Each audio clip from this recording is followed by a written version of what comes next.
What up, 12 Hour Podcast, number 24, Kobe, 24. Kobe number. Yeah. 24 in the jersey, number 11 on the list. Yeah, he looks like Bron won over MJ in these Bleacher Report lists. The fan numbers they just released, you know that? Oh, so two separate lists. Woo, man. I hope I can find it, but LeBron was far above number one, yeah. Okay. You know, if Sean was here to defend him, he'd probably say, "Oh yeah," because they probably kept spamming the button. I was like, only kids use the internet. Only kids know. Yeah, only kids. This isn't a real list. It's not by 90-year-old journalists and Clips fans. I'm glad that they did two separate lists though. Is that who did the Bleacher Report list? Who Bleacher Report? Journalists and shit. I think it's their like staff list. I think, because it couldn't have been players, because players looking at that list like, what the? Yeah, because didn't the NFL used to have a program where the players voted top 100? Do they still do that? Yeah, they do it every year. Yeah, okay, yeah. Kobe was number 11. 11, yeah. And Shaq was like, how, bro? How am I over Kobe? I'm not mad if people want to push Shaq over Kobe, but yeah, just as Kobe 11 was kind of crazy. It's almost like only crazy people will make a list of top NBA players and put Shaq over Kobe. I wonder who else would do that besides Bleacher Report. I don't know. The list was kind of bullshit, but if LeBron's number one, it don't matter. Oh yeah, if LeBron number one, I know you happy. I'm just, whatever. Yeah, everybody can eat. One list got Jordan, one list got Bron. Yeah. Well, but the list that Jordan only had one extra point. He won by 1 point. Otherwise, it would have been a draw, which would have been great to publish a little draw. Then people would really start talking. They would have got so much engagement if they made it a draw. I know, right? Let me put this on there so there's a visual. Did they change this whole StreamYard thing, man? This looks different. Whew. Share screen. Let me see. I need to go over that fan list. I didn't see it. I saw somebody like list the votes. It was like 52% Bron, 40% Jordan. I just want to see and then some random.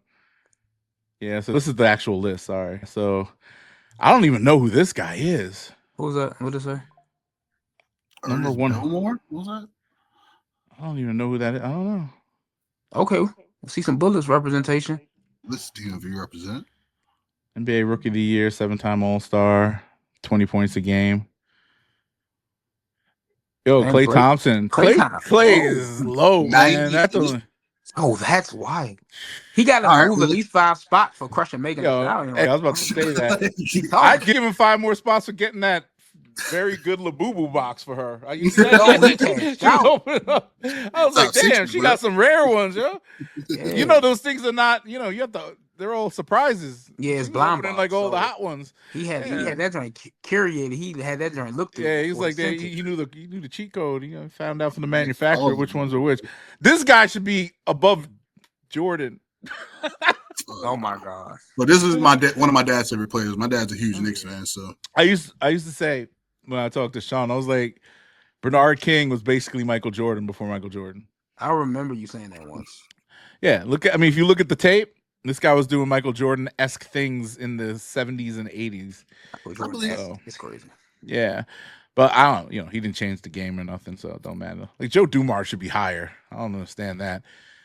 Who the fuck is this guy? Dave Boucherie? I heard that name before, but I thought it was like from a movie. I thought it was like some guy. How is he above Klay Thompson? 16 points. That's the archival person that only like Action Bronson with reference in the New York. I don't know who that is, bro. Bill Sharman, 4-time NBA champion. They couldn't get a picture of him in uniform? Right. I don't believe it. He was probably playing.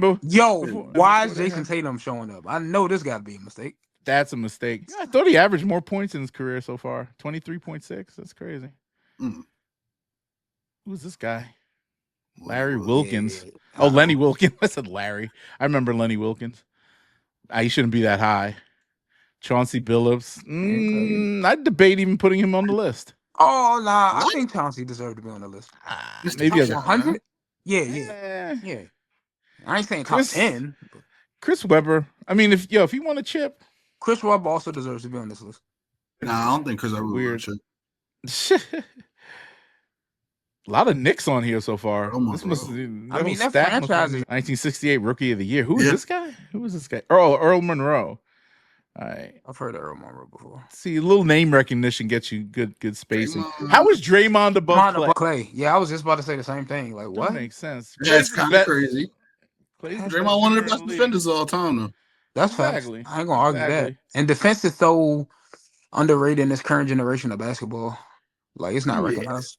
Like, if Dennis Rodman existed in this era, nobody would care about him as much. Oh Because yeah. he don't get buckets.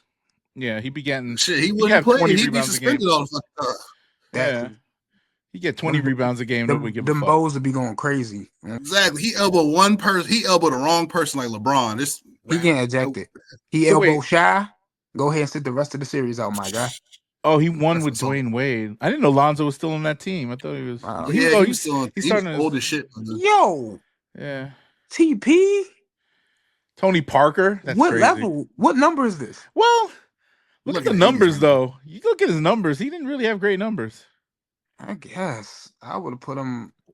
I mean, he deserved to be on the list. I'll put him high. Maybe I'm biased. Well, yeah, but he also was running with Tim Duncan, and that day they was like that big three that kept winning. Sam Jones. That's I don't know who that is. He's 10-time world champion. I guess he's the GOAT according to Sean. Nah, I can't be because Bill got one more than him. Yeah, I guess. Adrian Dantley. I don't know what that is either. But he These did his these thing. people was balling when polio was uncured. Jimmy Butler. Hey, JB. Buckets. Most improved. His best accolade is most improved player. That's fair. 5-time all defense steals Back champion. in the day. Come on, bro. 82 Bob Lanier. Wow, 20 points, 10 rebounds, 8-time All-Star. I didn't do much. Dikembe Mutombo. Hell yeah. 4-time defensive player of the year. Rebounds He- champion. Did he die last year or year before last?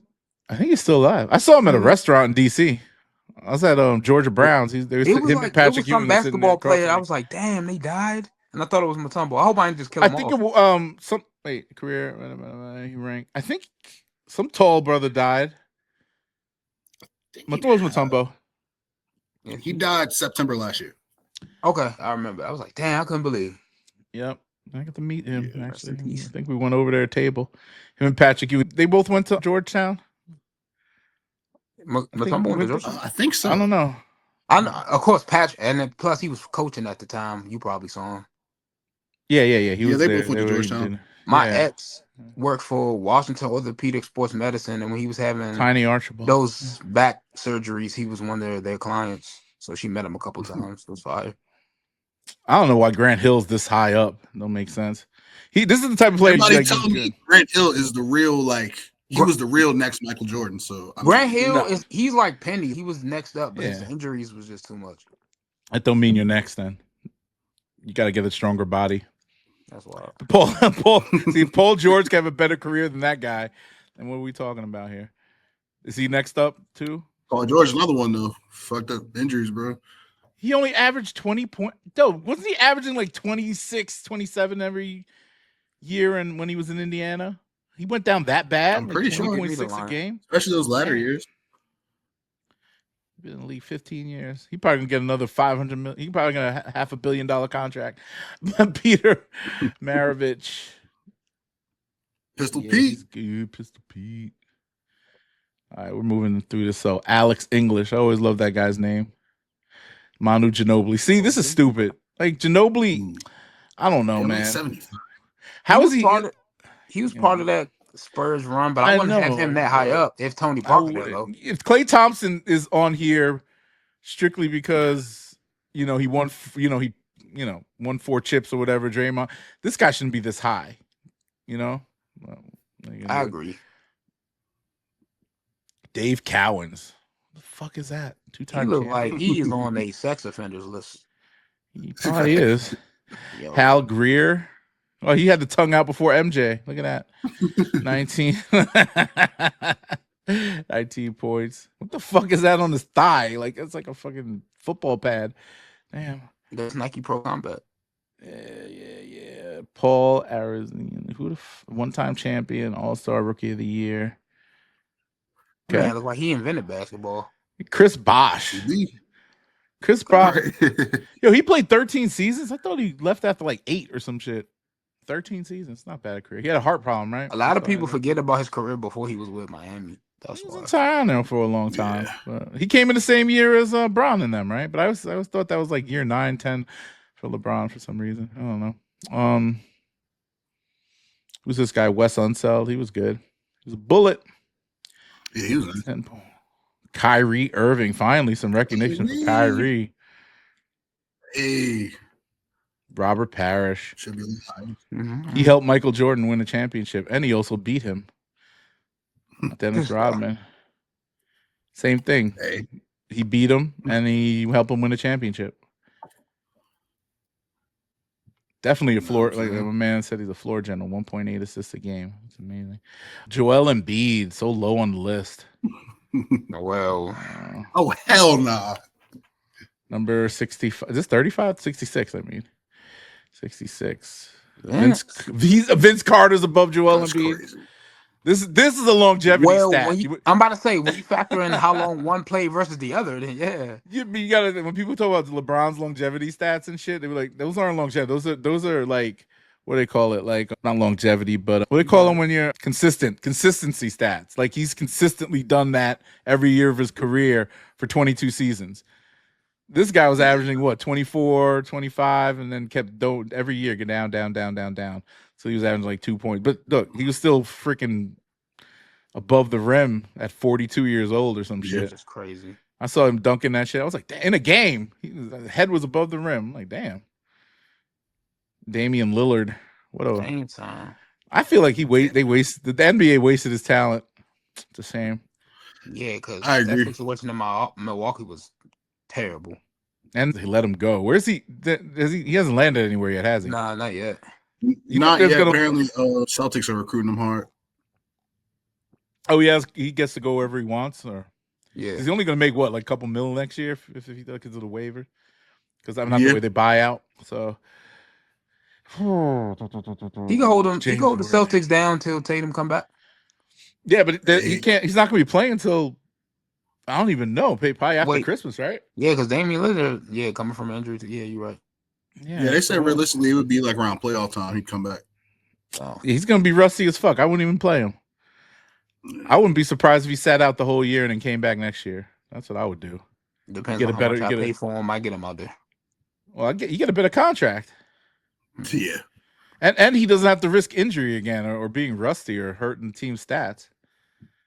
But then, a couple $1 million in NBA teams ain't shit, right?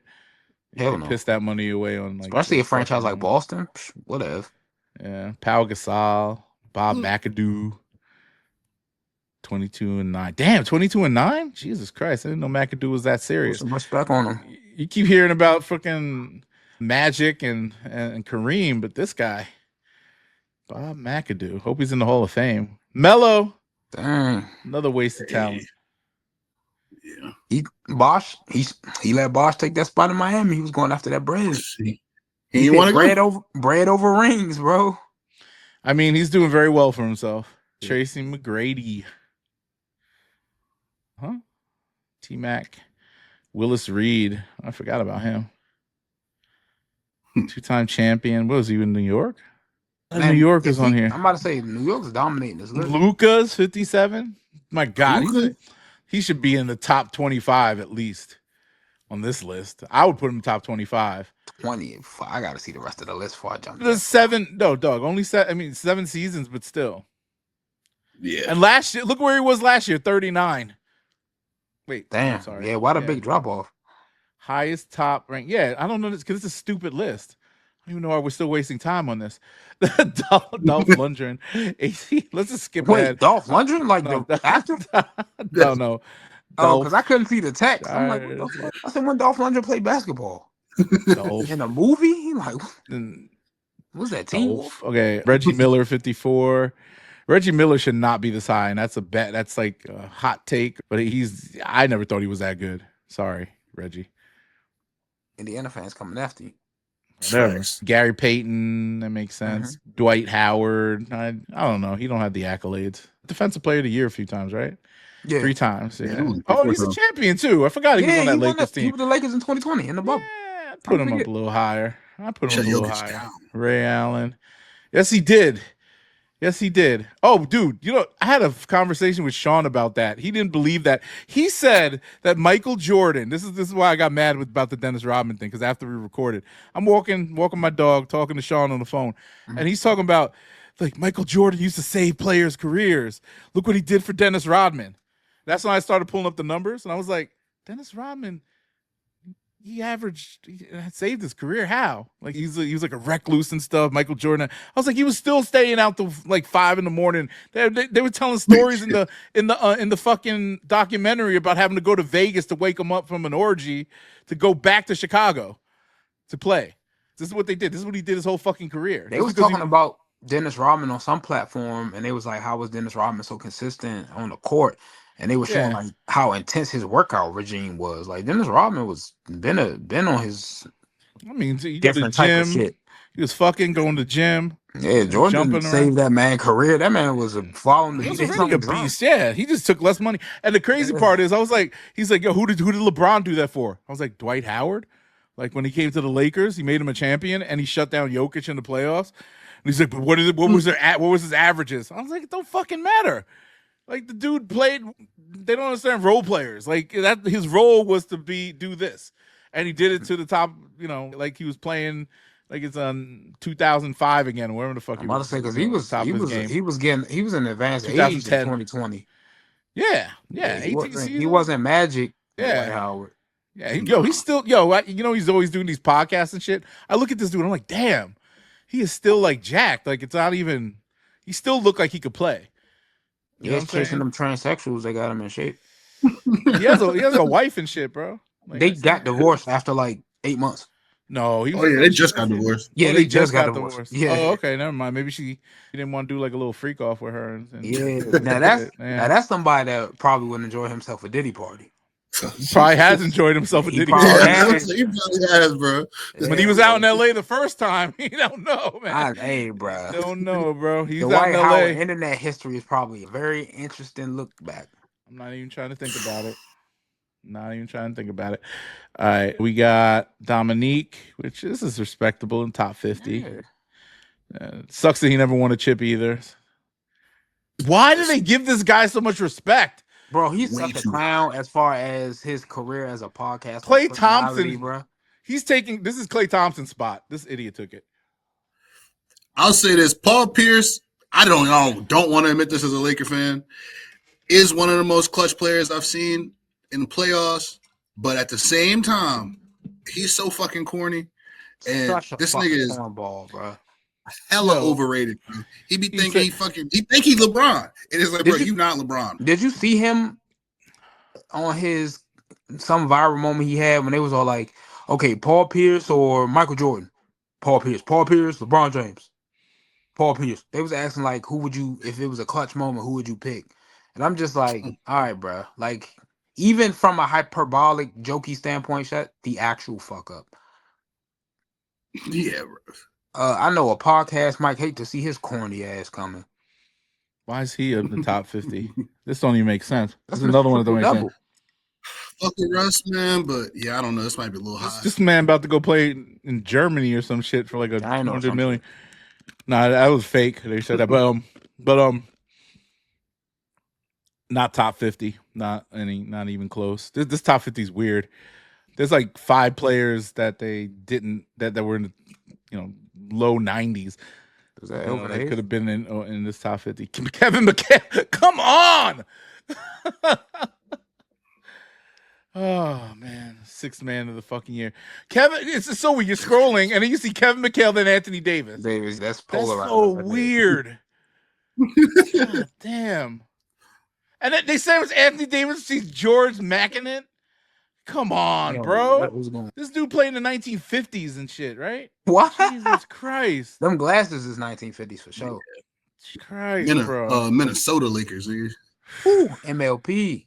Yeah, it was a Walt Frazier, man. Okay, Walt Frazier. Shout out Walt. Look at that. I don't know if he's top 50 either, man. That don't make sense. I ain't saying he's top 50. He definitely deserves top 100. Iceman? Come on, Iceman, yo. Nah, I don't think he's top 50 either. Rick Barry, maybe. I'll give him that. I'll give Rick Barry that. He was good. Yeah. But I don't know if top 50. But I don't know. You know, we're being a NBA fan. Look at these numbers. This is LeBron type numbers, actually. Not LeBron, like D Wade type numbers. Only 14 seasons, though. Patrick, I don't know. I respect Patrick Ewing a lot. He got a bad rap, but this is really New York fucking bias. Yeah, New York centric. Clyde Drexler used to be my favorite player ever. Now he's not. 15 seasons old. I thought he played longer than that. Bob Pettit, one-time champion. Damn. 26 points, 16 rebounds a game? The fuck? Was he a center? 50 points in the clinching in 1958. Damn. The team was 1958. Man, it's a lot of time. Milwaukee St. Louis Hawks. He's 6'9", big man. He was 6'9". Oh. I mean, he was everything LeBron. Oh, no. Ooh, very inefficient. 43% for the field. He was, he probably, he's probably one of these dudes that took like 50 shots a game. Jeez. All right. Unranked before. Bob Cousy. Coos. Get the fuck out of here, bro. Coos. 37. Just tell you how old Bleacher Report staff is. That's what I'm saying. I thought Bleacher Report had like some younger people on. AI average 20. I thought Bleacher Report was a little more tapped in. Nah, they ain't tapped in. We still going through this list, huh? 36. Like Tony Kornheiser conducted this list. You know why? Okay, Steve Nash. I'm always on the fence about Steve Nash. I hate the fact that he took away MVPs from LeBron, but also and Kobe. And Kobe.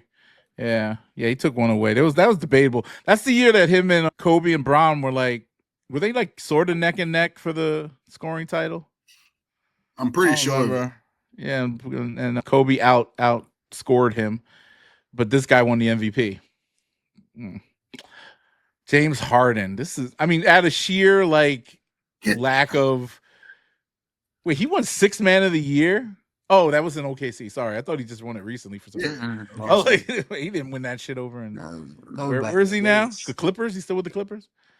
From what I know. Yeah. This guy. He's trying to go to the Rockets to be with KD. That's the rumor. Bring it back. Get Russ back, and you guys got a championship squad right there. 15 years too late. Jason Kidd. I don't know about Jason Kidd being in the top 30, top 50. Kawhi Leonard. I mean, he could be in there. I'd put him a little lower. He got his injury issues, but when he's on the court, he's literally a weekend warrior, yo. He comes out when he feels like it. Hey, but the weekend's the best time of the week, though. John Havlicek, that's my dude. He should be higher. John, 8-time champion, yo.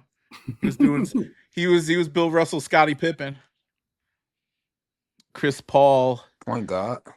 I don't know about that one either, but that's kind of high to me. That's longevity. It's kind of high for Chris Paul. I'm not gonna. Oh, that's kind of up there. It is very high. I would put him in the top 50 though. Yeah. 10. Wait, how many assists per game did he have? Oh, 9.2. Yeah, he's right behind John Stockton. Wait, is he going for John Stockton's record? Is he even close? I don't think he's even close, right? I don't know. He only got one more season left to do it, though. Here, Chris. Oh, yeah. In the hair on the 2 decades, Stockton 50. Oh, yeah, he needs 3,000 more assists. Whew. Where's LeBron on that list? I feel like LeBron. Damn near competing. Yeah, it's Chris Paul. Crazy. I mean, it's Stockton, Chris Paul, and I think Jason Kidd, right? Let me see. Assists. Yeah, I think so. Might be Jason Kidd, yeah. Well, he averaged 8.7. Yeah, probably Jason Kidd. 3. Because there's a big gap between 2, 3, 4, and the 2 and 3. Because Chris Paul is just, weren't the season he was averaging like 13, 14 assists a game? Scotty. Yeah. He should be in the top 10. The way he did what he did for the Bulls. Yo, yeah. Wow, sauce. Isaiah, 2-time MVP. Elgin Baylor. This is looking a little bit better. I could respect this list. 25, yeah. That's AC Chuck. Giannis. Oh, Giannis been in the league 12 years. It was crazy about Giannis, yo. It took him, 4 seasons to get to this? And then, look at his numbers. He went from averaging 13 points a game in his first 3 or 4 seasons, and then he like 30, 30, 10 and 10. So by the time he's like year 16, 17, this is going to be like 26, 11 and 12 or whatever, and maybe like 6 assists. He's Brown numbers, yo. Miami, Dwayne Wade. I like that. Yeah, he's top 25. Maybe. I don't know. We put Dwayne Wade in top 25? I wouldn't. I'm thinking about it. I'm not mad at it. Yeah. If he was in my top 25, he'd probably be like 25. Carl, the PDF file Malone. Certified. And homeboy last week was saying that Karl Malone was it. He said they cook. Karl Malone and Stockton would cook any team now. Yo, I debated with some people outside of that. I will say they had a good point. They said Utah Jazz was the most efficient team back in the day. So if you play them against kids nowadays, majority of people shooting threes, and they're gonna come up either 10 to 15 out of 30, and then the Jazz are gonna come up normally 25 to 28 out of 30. So I took that into consideration. I'm like, they might have a point with that. I don't see it happening. They I don't know.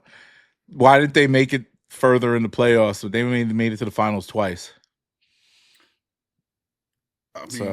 And they were old as fuck when they made it in a weak ass West. So I don't know.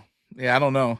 I mean, when Sean Kemp and Gary Payton on the Supersonics are making it to the finals, I'm just saying this. I'm not to discredit Jordan. He just got lucky by getting to face old ass teams and young ass teams.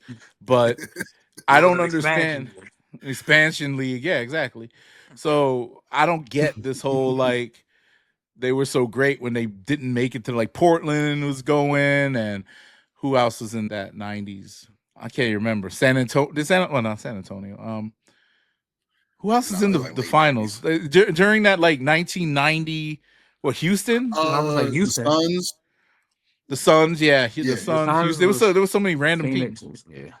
Yeah, there was random teams in there, but the Jazz just wasn't good enough to get out, and they're so efficient and great, and they could beat a team today. Right, Moses Malone, one-time champ. He doesn't deserve to be in the top 10 or whatever this is, top 25. That doesn't make sense either. That doesn't make sense. 20 and 12. Fucking, you got people doing that in their sleep. That's a backup center. This is DeAndre Ayton right here. Julius Irving. Doc. Yeah. Well, Sean, so he got that it factor. That counts for a lot. David Robinson. Yeah. Damn, I thought I always thought David Robinson was averaging like 30 a game when I was a kid. I was like, yo, David Robinson's the man, the admiral. I wanted to get a shoe so bad. Those pumps with the fucking nitrogen flask or whatever. Nitrogen pump. You ever remember those shits? I forgot what they were called. Yeah, I can't. You know what I'm talking about? Air. Dude, they retroed them a few years ago. Oh, yeah, the Air Command Force. Command Force. Yeah. They came with like a nitrogen pump, and it was dangerous and shit. Shit was exploding in the shoe stores there. I'm just making that up.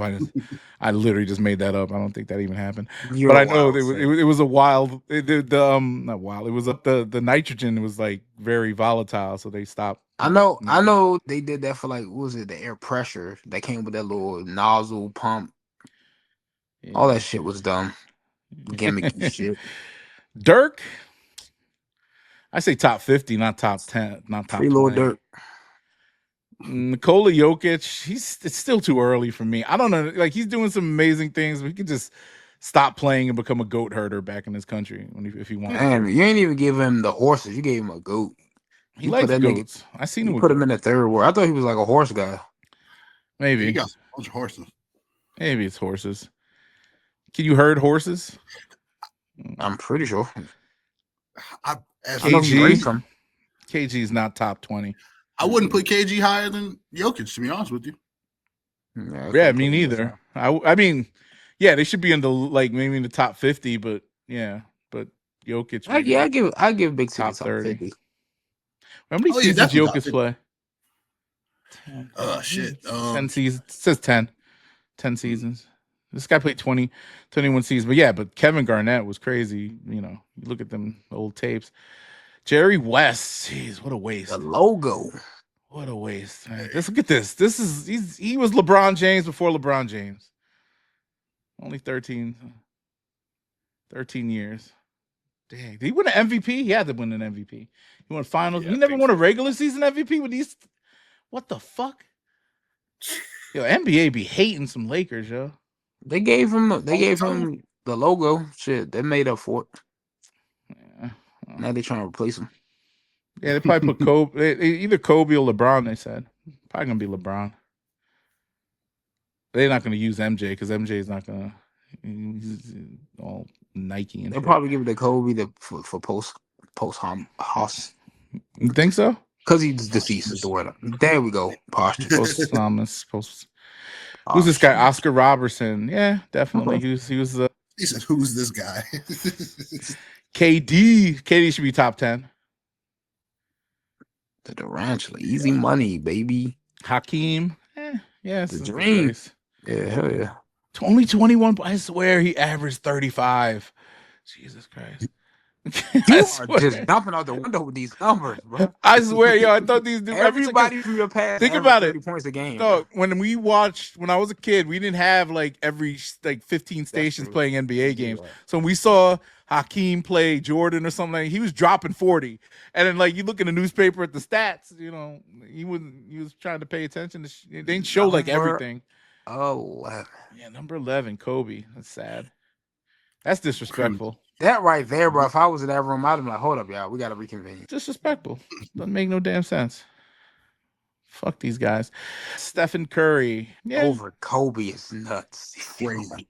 Yeah. That's nuts, bro. But even from a numbers, what's his shooting percentage? 47 for his career? 44. Ugh.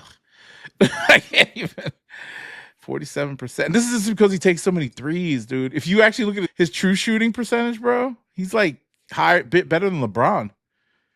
Way better than LeBron. I think his true shooting percentage is damn near 55%. Don't quote me on that, but it's damn because he shoots like 90% from the free throw line. His mid range and at the rim, he finishes like high 50s, mid and low 50s. So he's good.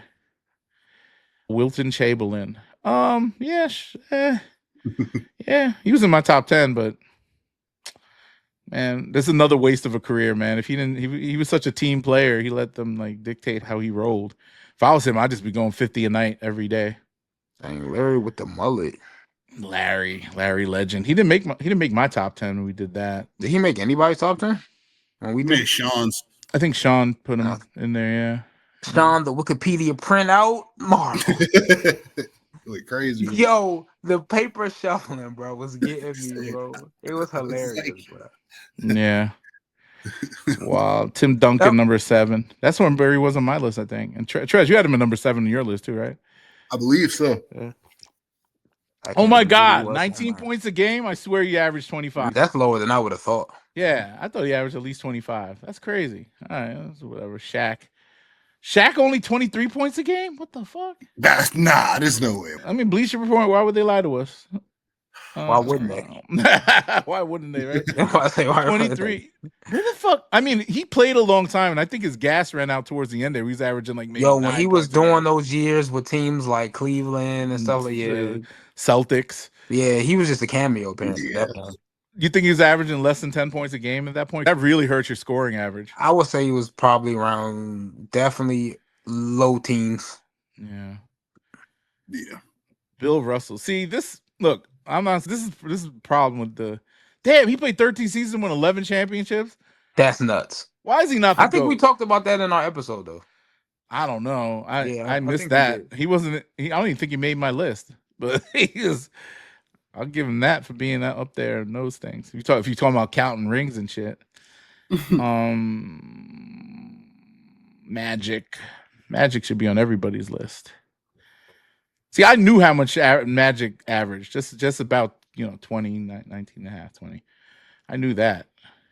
11 assists a game. Damn. Whew. Kareem, number 3. Oh man. Argue it. Yeah. Oh, somebody's.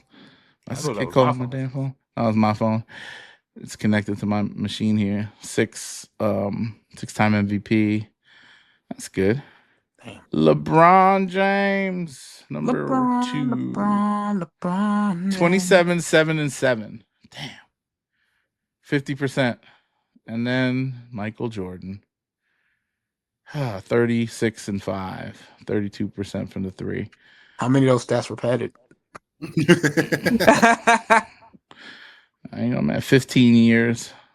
LeBron might fuck around and play 30 once the Lakers let him go. Yeah, bye. Please. How y'all feel about how y'all feel about that Laker treachery? I mean, they got to think about that though. The future, but you have to. I mean, I can see why they do something like because they did it for Kobe, and that fucked up the franchise. Mm-hmm. That fucked up the franchise badly. It's the darkest fucking year. Yeah, so I see. I get it, but like LeBron, I mean, he won them a championship this time, and he's not holding them back. But when you got 16, 17 banners, a lot of people won them championships. Mm-hmm. Yeah, that's how we look at it. And LeBron has probably made it vocal behind closed doors, like, "Hey, man, especially in the twilight of my career, with me trying to focus on my kids and my life after basketball, I gotta do what's best for me." And as a franchise, I don't want to hear my star at the time player be like, "I gotta do what's best for me," especially when I only got 2 years left being the man. Like LeBron could play longer than 2 years, of course, but he won't be the floor general. Like, and he shouldn't have to be in his advanced age. He should have a mentorship. He should still be starting and have a mentorship role for the team, help them become an attractive place for younger players to want to land. But like, LeBron don't got nothing to prove to nobody else. Like, if he left to go to a place that was love Jordan and all that. That was Jordan's biggest problem to me. Like, I'm glad he came here. I love the fact that I can have a Wizards Jordan jersey. He should have played. He should have went to somewhere he could compete. Too busy trying to be an owner and line his pockets for the next stage of his career, bro. Like LeBron, you go somewhere. Don't make the same mistake Jordan did. Go somewhere where you can compete for a ring, bro. Yeah, you should. Go to Cleveland. Go back home. Give him another one. Help Donovan. Let's go. If he wants to do that, I mean, he's planted in LA. The family's there. Son plays for the team. Oh, LeBron's next move after this is, besides ownership, is Hollywood. I'm wondering, okay, say all this shit. You think I don't think he's going to demand a trade. I think he'll give another shot in LA and then like go give wherever him he the wants. option. Give him his options, bro. Like, I mean, why not? I mean, I feel okay. They have all the pieces in place now. They got a decent center. They got Luka's in shape now. I seen him at the summer camp. He was at the Jordan summer camp. He looked great. Pause. And then Bron's doing his off-season thing, and whenever he comes back, I think he's going to average like 23, 5 and 5 for him or something. Just some light work, and be complimentary to whatever they bring in there and do shit. And Bronny's looking actually good. I don't know if you've been watching Summer League. Whew. I watched his little Duke out with a coupe. Nice. And what happened to Dalton Connect? He just forgot how to play basketball, huh? I was watching the last game. This dude, I don't know what's going on. He fluctuates. Sometimes Connect will have like a damn, and then he'll be like, damn. Yeah, but he was a little more. Oh yeah, he wasn't that consistent in the season. I remember that. He started to when he started to realize that they was about to pack his ass up. Yeah, that's when he tried to turn the gas off. I think that fucked with his head mentally. I think he wake up every day and be like, look what happened. Look what happened to Kyle Kuzma, man. That shit fucked his whole shit up, man. I'm serious, yo. Kyle Kuzma was when he was on the Lakers. I was like, yo, young in a bucket. Then his first year in Washington, I was just like, fuck. It was funny. Greg and I from Sneak This, when he got traded to DC, we had this joke because he was like, when we saw this is right, I went on their podcast right after the championship. And if you go back and listen to, we're talking about Kyle Kuzma. Damn, it was that long ago? 2021, bro. Yeah, like 4 years ago. Yeah, but homie was like, "Yo, Kyle Kuzma didn't contribute to that championship." Like, what the fuck are you talking about, yo? And then George and I were just going crazy, laughing at him. And then I used to, okay. So. No, I was about to say, I was a big Kyle Kuzma fan in his Laker days, bro. He made me get them dumbass Pumas. I got his jersey. I wear that shit all the time. No, I don't actually. I didn't wear my Alonzo Ball. So this is let's keep moving. So we're talking about basketball still. Let's see. This horrible person person, by the name of RGIII, who used to be your quarterback over there, huh? Hey, chill out, okay? That rookie season was phenomenal, though. I don't even remember. Until he got injured and fucked it up. I didn't know he was such a coon. This is crazy. I did kind of know. He's been on coon shit for a while. Soon as shit in Baylor. And then he was Dan Snyder, little ass kisser, and they stopped blocking for him. Got fucked up. Left Washington, went to Baltimore. Ironically, the team that fucked him up. Rode alongside Lamar Jackson like he was his big little brother. Mm-hmm. Then left the league and was on his coon shit as a podcaster. He got that one dude fired when he called him a cornball brother. Like that was the pre. They not like us. Rob Parker. Yep. And Rob Parker got fucked up because he went to Fox and then Disney bought Fox, and then when that happened, they let him go again. But like RG3 is a reason why he's not on any major sports networks because his takes and like he's an educated, well-spoken dude, but like he be saying some shit and it's just like, bro, why, bro? He went to the Jason Whitlock School of Journalism when it comes to sports takes. Yes. Like he must have loved some Jason Whitlock. Actually, do y'all follow Jason Whitlock? I was not listening to some of his takes. Yeah. No, recently. I was listening to some of his takes when I don't know. Steven and LeBron was beefing, and then he was a clown with that shit, and I stopped listening to him. Yeah, he looked sick. Now go on his Instagram. He was shooting some shit. And he was sitting on the toilet. He's just maybe he competing in the Olympics because he a big dude. Yeah, maybe. I don't know. I mean, more power to him. What the fuck is going on? I'm trying to get this back in the screen. That's the wrong thing. How do you do this? Oh, this one here. All right. So I'm gonna read this and see if I'm good at reading. All right. First of all, this thing with the monkey, that's crazy. Yo, wild. I wouldn't even reposted that and gave that a platform, bro. Yes, that was bro. You can't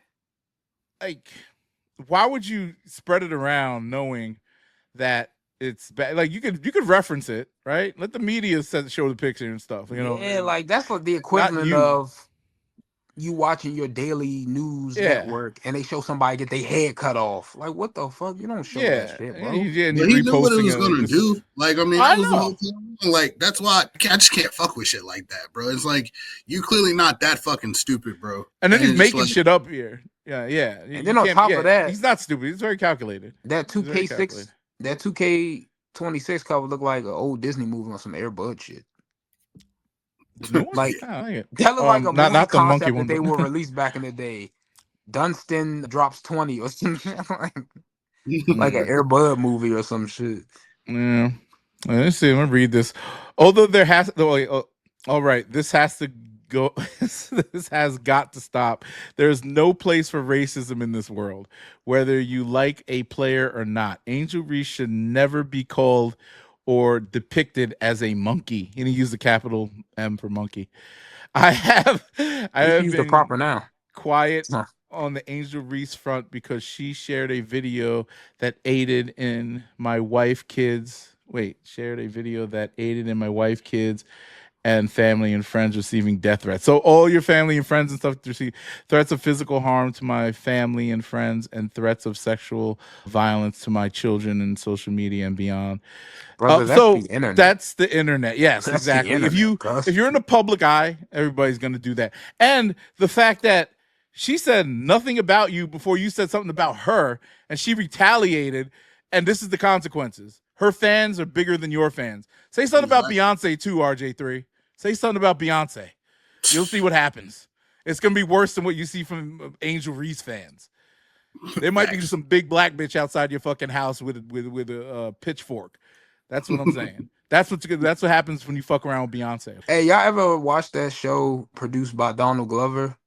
No, not that one. The bee. It was called not. The Hive or something. The Hive. Yeah, I remember that. And the girl. Swarm. Yeah, the Swarm. Yeah, exactly. Yeah, I seen that shit. Bro, you want to talk about? My wife watched. I didn't get. You want to talk about? You say something about certain people on the internet. It's people that's out there like that. It will kill you, bro. Like once they find your address, you getting mouse heads emailed to you in the mail. You getting feces sent to your doorstep. Yeah. Like even to that was based off a true story. Damn, Beyonce fans. Yeah, doing that. Yeah. Damn, crazy man. I ain't about to lie. I only watched the show as long as I did because it started off with I can't remember if it was Chloe or Haley getting crushed. Chloe. And I was like, ho, what's this show about? Let me tap in.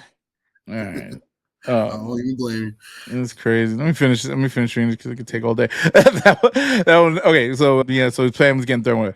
That will never be okay with me. I never attacked her or her family when I stated and backed up with clear basketball evidence that Angel Reese hates Caitlin Clark. It's sports. Everybody won't like each other. So the facts are Angel Reese and Caitlin Clark do not hate each other. That's competitiveness. Yeah, I'm about to say they might not like each other, but to say that they hate each other is hyperbole. Bro. Yeah. Know that. Even in college, they both said the same thing in press conferences. They was like, yo, I have no issue with this girl. Yeah, competition. Yeah, but no. When the men do it, it's that's all I don't understand. Oh, they hate each other like it's some cat fight or some shit. And that's the point I was making in a conversation earlier about this. I'm like, when men be all up in each other's face and they about to and they get texts and all that, it's not this big media frenzy of does insert player here hate this player? Bro, it's not even that deep, bro. They got caught up in the heat of the moment. But what was the player who intentionally said, yeah, I filed SGA, I tripped them up? Yeah. And they was like, why would you do that? He was like, man, I was mad at the time. He ain't out here talking about SGA's baby mom and they kid or nothing like that, bro. It's just you get caught up in the moment, bro. Yeah.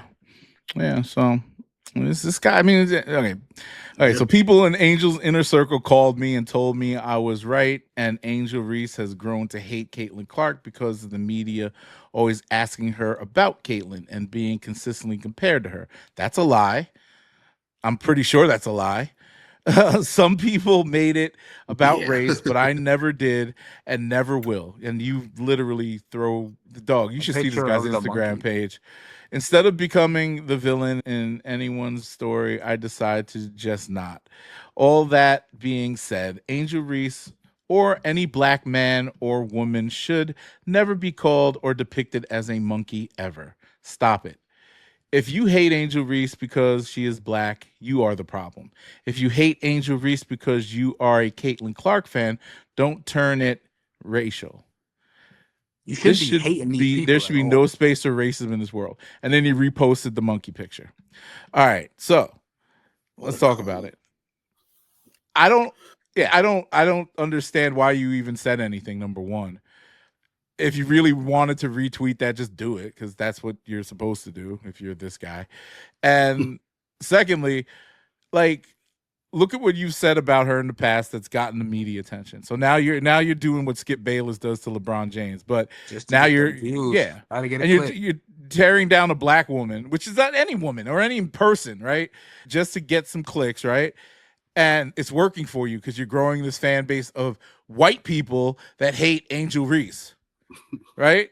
And if that's the fan base you want, while you're sitting there with your biracial kids, your white wife, all this shit, and your blonde white wife, like you literally just like wearing cowboy hats, looking all that, they laugh at you, bro.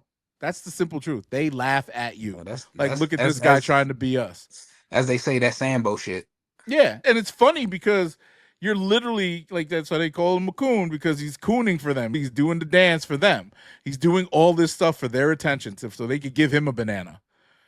And like Shaq was saying, bro, that's all you're going to ever be known for. You're just going to be known as this coon podcaster that fucking coons for his wife. You were a fucking Heisman winning quarterback, bro. Like, this shit's sad. But yeah, you know, he saw that. Yeah, I probably reposted that clip on our TikTok of Shaq saying he's going to punch him in the face.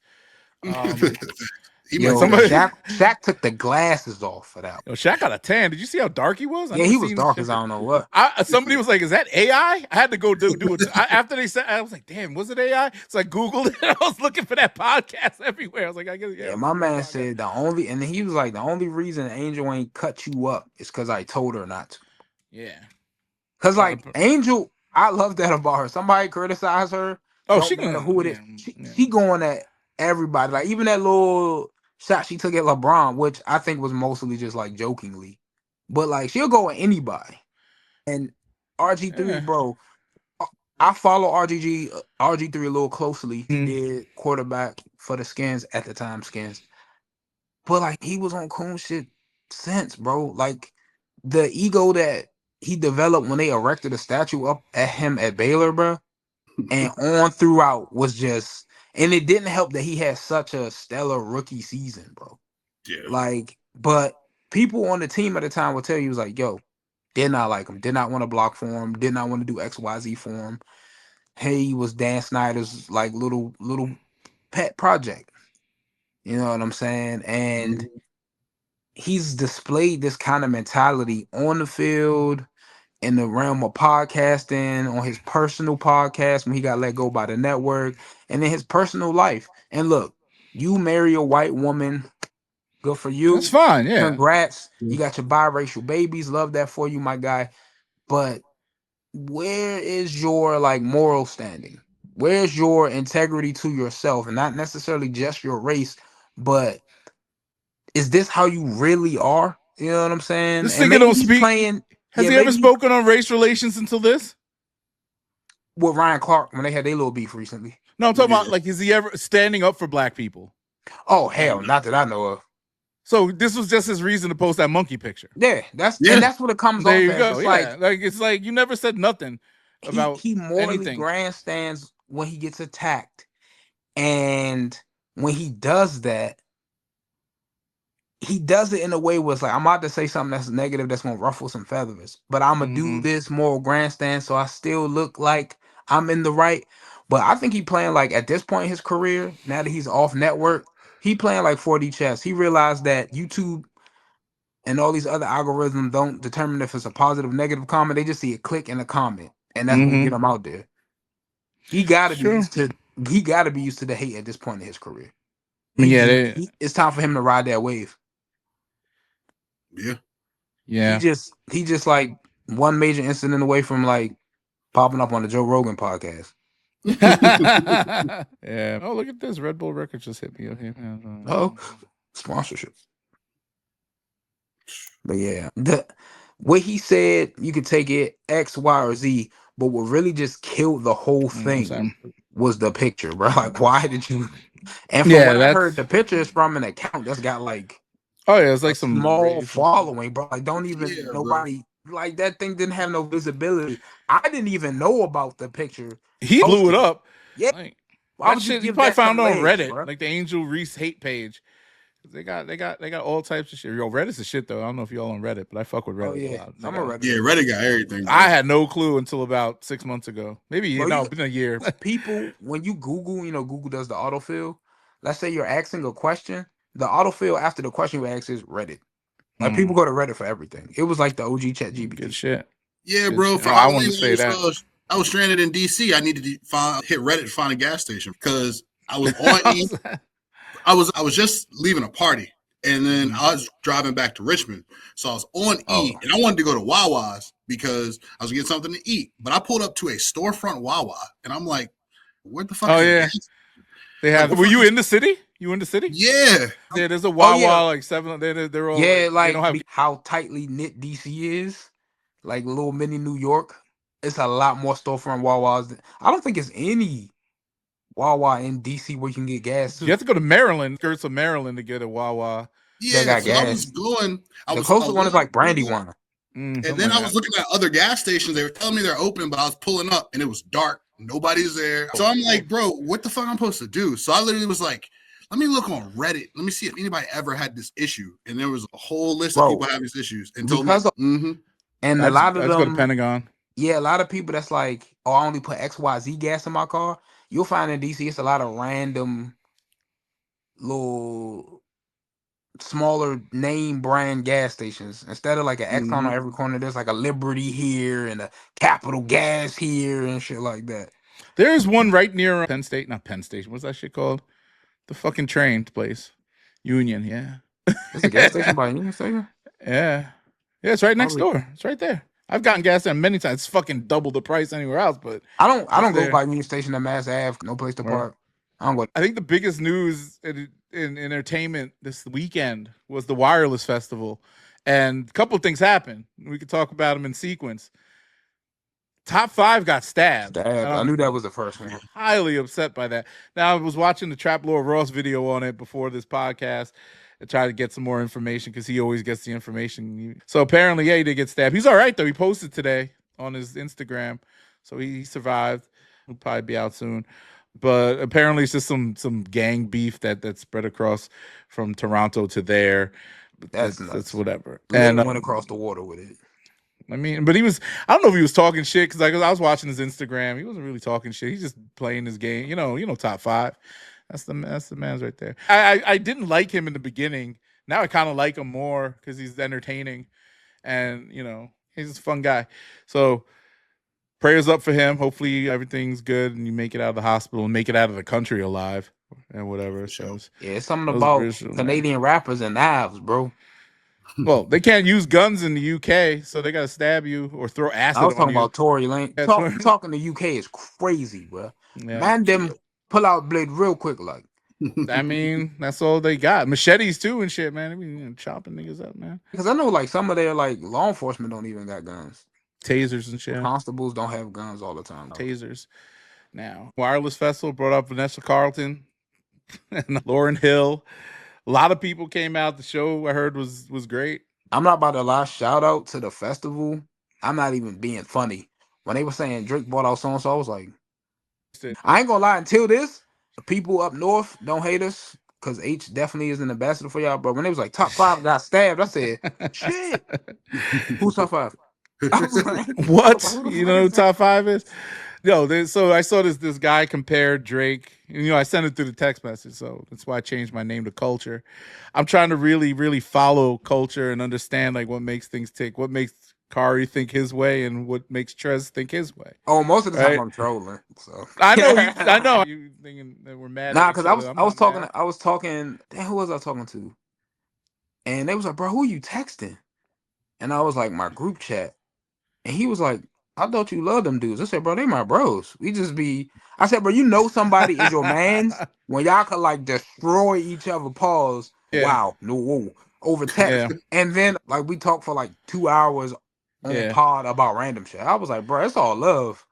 Cause like it's really people out here that really be like, you gotta like one or the other. Like when I was listening to Nokia when that dropped, people was really looking at me like, how could you listen to this in the year of our Lord 2025? I was like, bruh, Kendrick not giving me no money, bruh. He ain't giving you no music either. Yeah, it was just like after I had went to the show, and it was like, how you listening to Drake after you went to Kendrick's show? I'm like, yeah. I said, bro, I can't listen to both. Like that's the thing, yo. And I don't when I say my shit about Kendrick, I'm just saying it from the industry perspective, like understanding what made him what he is. And I'm so like Trez, would you say, oh, what do you say? Because Trez be like, oh, he had #1 hit albums and stuff.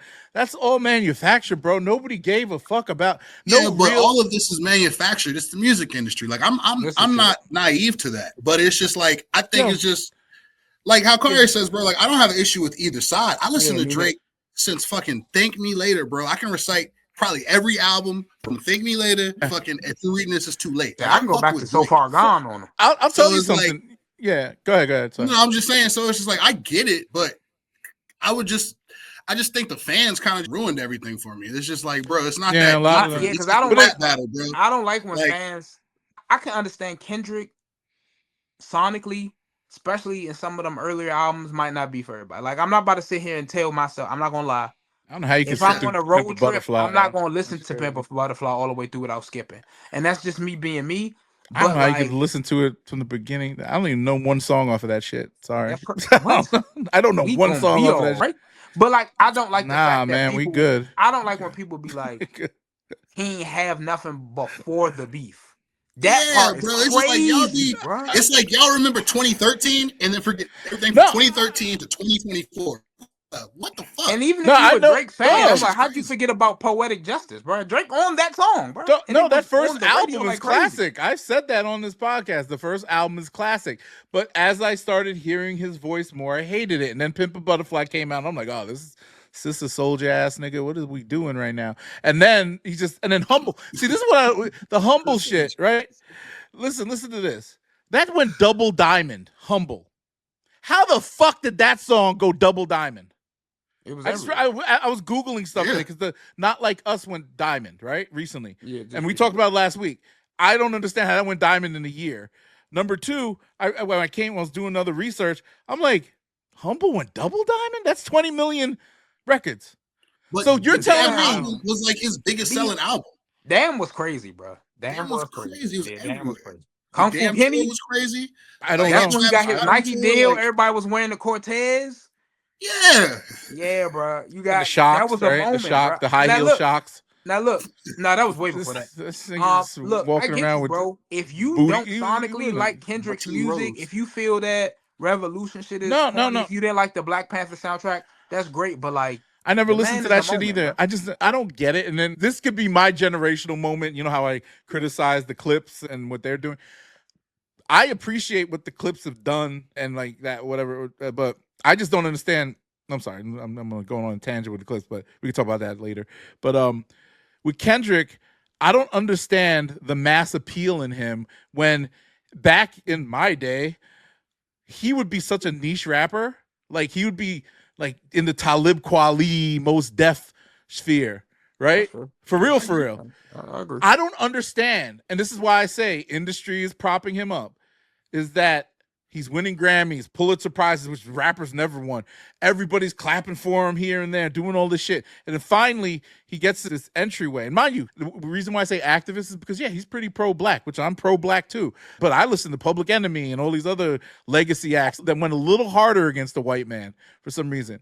And they were hardcore. yeah, Public but Enemy did. NWA, all these motherfuckers. Yeah. But I just don't understand, like, it baffles my mind how he's such an industry darling and all the magazines love him, everything. While Drake is literally internationally known, loved and applauded by other cultures. You go to Africa, they love Drake. You go to Jamaica, you go to Haiti, the UK, everywhere they are fucking with Drake. Except in this country, everybody, he still does numbers here, but I'm just saying, like, after this Kendrick thing, everybody just flipped on him. Like the industry. But bro, you gotta But it's understand. not true though. Just the industry did not. Him and the narrative flipped, but the fans did not flip on Drake, bro. When you lose a rap battle, you gonna get trolled, you gonna get laughed at. But bro, it's part of the whole macrocosm of the industry, bro. You're not gonna care about it in like 3 months. And then, no, but that's not what happened. Not like point. Us was number one for the whole. It was But, literally bro, on the but chart. It was back to back went fucking ridiculous. We still Meek Mill fans, like, you know what I'm saying? That didn't go and hit the chart. You might not be, but Meek Mill. It's not like Meek Mill. But I wasn't. But that drugs beef killed did Meek not Mill. make me not a Meek Mill And P fan. Diddy. Yeah, that's that. But, hey, and he the did thing, a record. bro. They squashed that shit, and Meek Mill survived. But like, still, Meek Miller came back. Though. Yeah, he never ain't came back. never been the same. Yeah. But like, here's the thing though. Everything you just mentioned. Look at Wireless Fest right now. Drake got one of my favorite brands, Cactus Plant Flea Market, in the merch booth, and I want one of them shirts, beef or not. Drake, like Trey said, Drake getting trolled right now. Some of the moves he making is questionable. Like, damn, you would name that joint ice in this political climate. But like you said, but Drake's still that guy, bruh. He's still the #1 streamed Billboard. I know. I know. People they like can't a little stop. bit, I'm but saying people the like narrative. controversy and people like the underdog. In this situation, Kendrick's not an underdog. He's literally compared to Drake. Yes, he was, bro. He's the definition of what an industry plant is. When they say this is the person who's here, when you've been in a game this long, though, bro. It's now Kendrick came out 2 years ago, and he had this meteoric rise. Go ahead, Trent. No, go ahead. No, I was saying, look, I agree that I think it was a whole industry play of something happened between Drake and Universal, and they was like, okay, we got you. They probably literally made a call to Top Dog or Kendrick Lamar, and The Weeknd was like, yo, this is what's going on with Drake. Yo, from all that bullshit that happened last year in the beef and everybody going at Drake, like, yo, I definitely think that was strategic planning. But for as far as Kendrick Lamar being an industry plant, like, bro, this nigga's been around since 2011, 2010. Like, bro, what are we talking about? Even longer than that. But take some time, man. And then why wait till now? One of his other big moments, like we were just talking about, Damn was going crazy on the charts. Marvel Studios had him headline the entire Black Panther soundtrack. Like, if I'm gonna blow somebody up, I'm gonna use those kind of opportunities. Smithsonian inducting his music, To Pimp a Butterfly on Obama's top 5 albums of that year. You know, like, why now? You know, I'm not saying that it's not now. It's been going on. It's been going on for a minute. All the little petty shots, the awards, all that shit. Kendrick has been like so you know, like, yeah, he's in the shadows. He comes out. He comes out when he feels like all this stuff. They were like, all right, Drake about to try to get this bag from us because he's in renegotiations. Then Kendrick's going to make his move now because he's got some records he wants to put out. So it's all, I want to say it's collaborative. I'm not going to go that conspiracy, but I'm going to say it's not collaborative, but it was pretty coordinated based off of the two agendas that Universal had versus what Kendrick had, meaning Kendrick was going to do this and he did it. Universal supported it heavily to push this narrative that Drake is on the downfall. Now, I don't think they did it purposely. I don't think Top Dog, and I don't think conspiracy shit, because Drake was still doing records with SZA, probably could still do records with SZA. All this stuff. Yes, it's all fair in love and war. But I feel like the label manipulated what was eventually going to happen in their favor. Because lifting the ban on copyright so streamers and everybody can rate Kendrick's song while they didn't do it for Drake's song. So there was more videos coming out about Kendrick songs than there were about Drake songs because they lifted the ban on copyrights, so people weren't getting demonetized for that. So motherfuckers were encouraged to make more content, right? Based around not like us. I get that too, bro. But you also still have to have some sort of appeal, which he built up over the years that he earned, because you, for example, know these things, right? You cognitively have these ideas, right? You still think that music sound like shit. So if it wasn't, Not Like Us is trash, yo. Exactly. That's my trash. point. So you still have to acknowledge the fact that despite the fact it was pushed into the spotlight, it still got to be good to some people. Yeah. I think it's because I don't care how popular the thing. If I don't like that shit, I'm not listening to it. Yeah, I don't listen to it like that or at all. But the fact that it's very popular is because they forced it down people's throats. Kids, like with kids are not gonna. That song is not for children, but they played it on the radio and they bleeped out the curse words and all that stuff, whatever. But you're playing this song 24/7 and little children are singing it. That's not normal. That's not normal. Yeah. Yes, it is.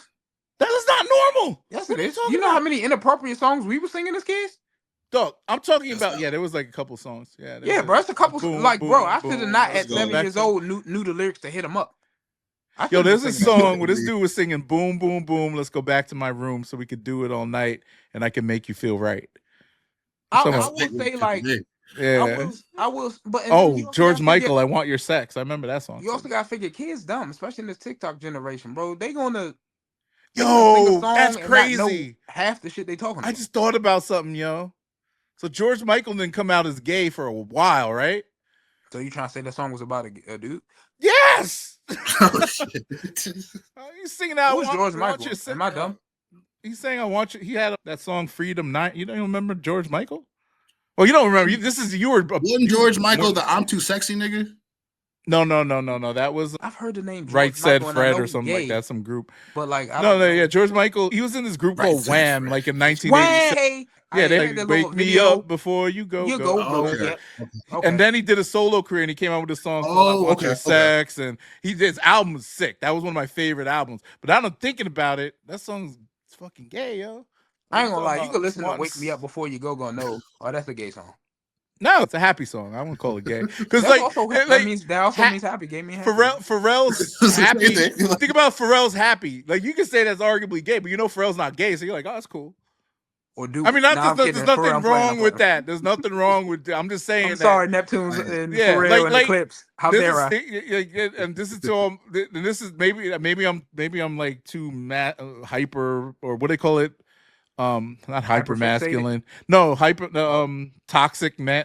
Toxic masculinity. Toxic masculine. Maybe I'm spewing a lot of that right now. But like, if I heard like using that Pharrell example, like that Pharrell was gay or something like that, I look at his music a little differently. You know what I'm saying? Like, I look at Sam Smith. Sam Smith is gay, so I'm listening to that shit. I like his music, but I'm listening to it with like a little bit of a, you know what I mean? You kind of I cross my legs and clench my butt. You kind of go like, oh man, that was about a guy. Yeah, it's like when Frank Ocean came out. Yeah, bro. Yeah, when everybody was singing, he was just like, wait a minute. Like, he heard Forrest Gump, and you like, wait a minute now. Trey, don't tell me your niggas was like, you get like, there were times when I could, like, there's certain R&B records or artists that I just won't listen to around my homeboys, right? Like, I'm gonna sit there when Frank Ocean first came out, you know what I mean? and it was a different time. People thought differently. If you got caught listening to Frank Ocean, your homies was like, bro, what are you doing? Like they would stop. But it was cool like, before that, yo. Like yeah, the Project like Orange shit. People when used that to Orange be, mixtape came out or whatever the fuck it was. People used to be singing Novocaine to their girls. Shit. Where I was at, nigga, we didn't stop. Nigga, Novocaine was bumping, nigga. So I still got I don't know who it was about, but we was playing Novocaine. see, here's the thing, bro. Novocaine was easier to digest from that lens because he openly references a girl in it. That's true. Yeah. And then when Thinking About You came out, he was like, boy, I've been thinking. Everybody was like, wait, what? So what about Tyler? Like, is Tyler the Creator be trolling when he says he's gay and shit like that? But when he says he gonna fuck a dude in the butt in the bar, do you sing that bar? No. What song was that? I don't know. There's a lot of Tyler the Creator shit you can't really rap, especially early. Like I can't rap. Didn't he say something? He had some gay ass lyrics. He could be saying some wild stuff. Now, one of the funniest moments was when they were asking Tyler, how did you know Frank Ocean was gay? And he was all like, yeah, I had a feeling because that nigga eat Pop-Tarts without defrosting. And ever since I saw that, I knew it was something off with him. And that was the funniest thing I ever heard. Funny, yo. It's just so funny, yo. Shout out to Tyler the Creator, yo, but not like that shit, yo. Like when I'm always a little like when I hear like a gay, like I just thought about that when we were talking about the music, because like Boy George, like he used to wear makeup and shit. Yeah, he was. What's that word? Gay. What's that word to describe him? Metrosexual. I think that's where that came from. Yeah. Yeah, a little androgynous too. Everybody hate Chris episode. That's what. Yeah, that should be like that character on Saturday Night Live. It's Pat. You ever see that shit on Saturday Night Live? Yo, bro, like you don't know if it's a girl or a boy. And then I thought that movie was a fever dream. That the little short, stumpy, fat person with the fro. Mm-hmm. Yo, bro, I watched that movie one day. I think that's I was a chick high. though. It's a chick. It's a woman. No, the actress is a woman, but I was watching it. You know, at the time, Saturday Night Live characters was getting movies like Wayne's World, Pat, Wild Time, yo. Wild and bro, Time. I was like, man, I think I was drunk or something. It was on like Showtime randomly, and I was like, bro, I thought I dreamed that movie until like somebody was like, nah, bro, that was a real movie. I was like, oh, crazy. Yeah, it's wild, man. But anyway, like that, all that shit, you know, going right back to Kendrick's music, it's very, you know, deceiving. Arguably, and the way the industry pushes them is wild. We could leave that for another day. With Sean, well, Sean don't really give no feedback on that shit. He don't get it. He's a big Drake fan too. But Drake. I was talking to Sean the other day. He even had to admit, he was like, bro, that Clips album, flame emoji. Yeah, it's fine. I'm not mad at the Clips album. I actually think it's all right. The production could be a little bit better, but it's all right. And I think the you know, I personally think that the marketing for it was good in the sense that they capitalized on that market. They capitalized on their thing. But I also feel that, you know, where it sits, it's not exactly, you know, it'll fade in my opinion. But then also, I'm not rooting for them to lose. Don't get it twisted. That's my people's. You know what I'm saying? Literally got Drake his first feature with Malice on the Clips on his first record. I know their old manager. I know all the people. Clip this.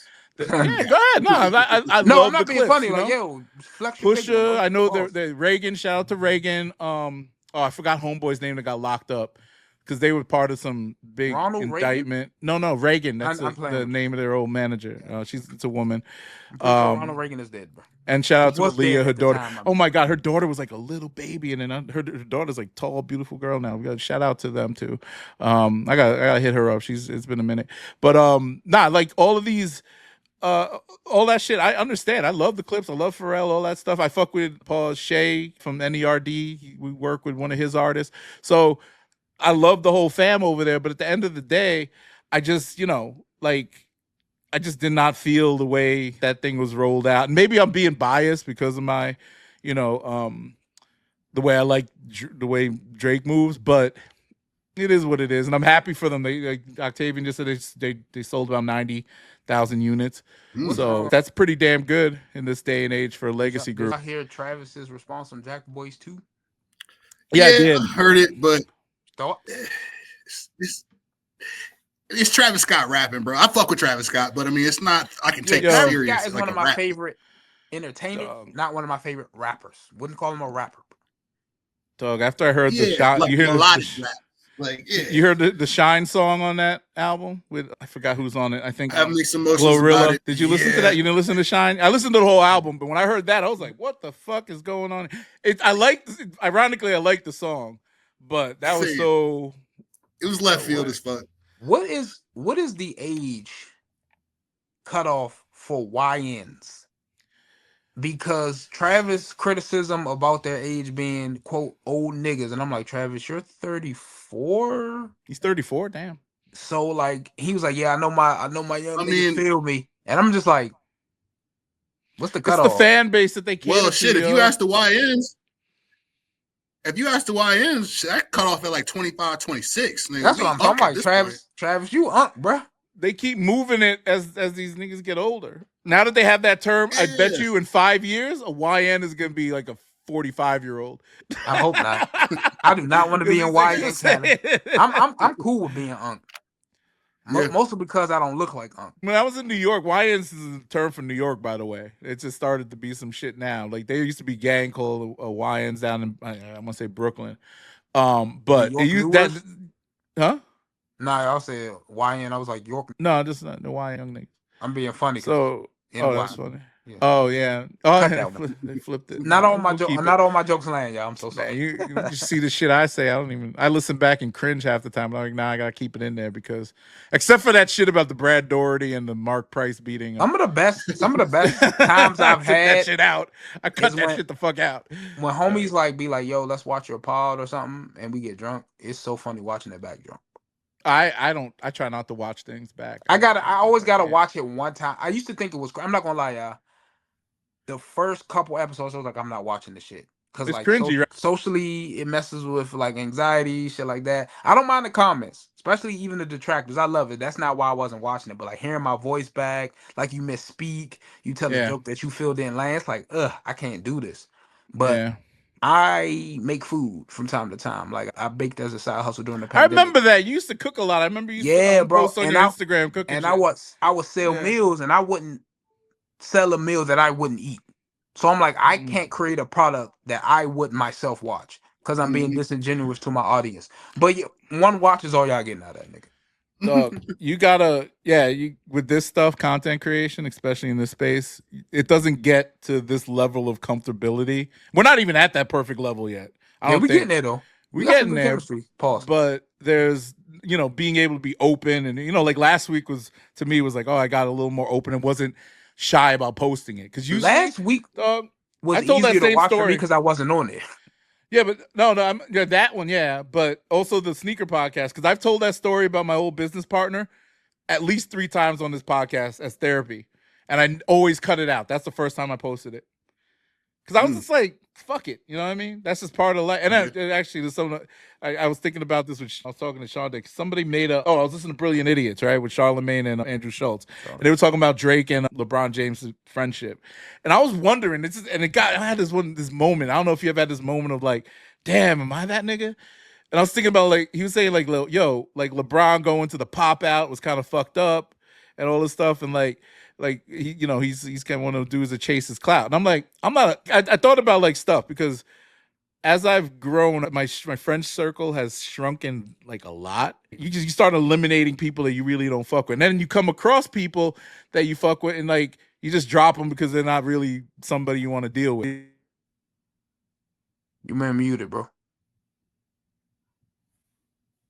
Oh, there we go. So what I'm trying to get at, it was weird because I was like, damn, am I want to? And then also they were talking about like how people, when you have your friend circle, like your real homies, are you open about like if we're having this discussion, like if I say something negative about like Sean or something like that in this forum or to another friend or something, is that considered like talking behind their back, even though you say the same shit to their face and you said it around other people, their foibles, their flaws, whatever? Not talking about like just dropping dirt on them, like cheating on a spouse, or like if you just say stuff like being critical of, right? I feel like if the person has heard you say, like, let's say we talk about Jordan the GOAT, no, LeBron the GOAT, and I say, man, if you believe that, you must be on the spectrum.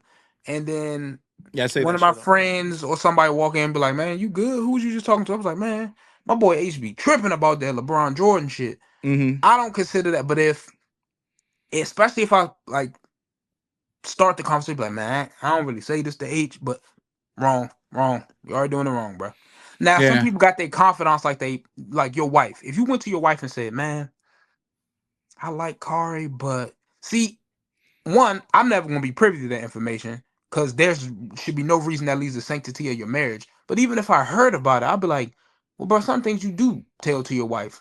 Some of No, your but most deep feelings. so with the friends, I do tell my wife, but my friends also know that I tell my wife that shit, and I say it if it's just like me, my wife, and my friend. That's open discussion. Like we say, like that. But like even in this circle, like I know, like if you don't like something about me or whatever, I don't care. Number one, number two, it's just like I just had this like whole thought process. Like maybe this is why certain people don't fuck with me. I was just thinking about like friends that drop me at some point in my life because I think about this shit a lot. Like not to say I want to be a man of the people, but I also feel like there's a reason why people exit from your life and you don't know about it. There has to be something. Like I had a friend, I literally slept on this guy's couch for a month. His family knew me, all this stuff. And then one day he just stopped talking to me. He was supposed to be one of the groomsmen at my damn wedding. And I invited him, radio silence. And I haven't talked to him, this motherfucker, in 10 years. Wow. Damn. I don't even get it. I didn't understand why. And one time he still follows me on social media, all this stuff. He talks to all of our friends, like still.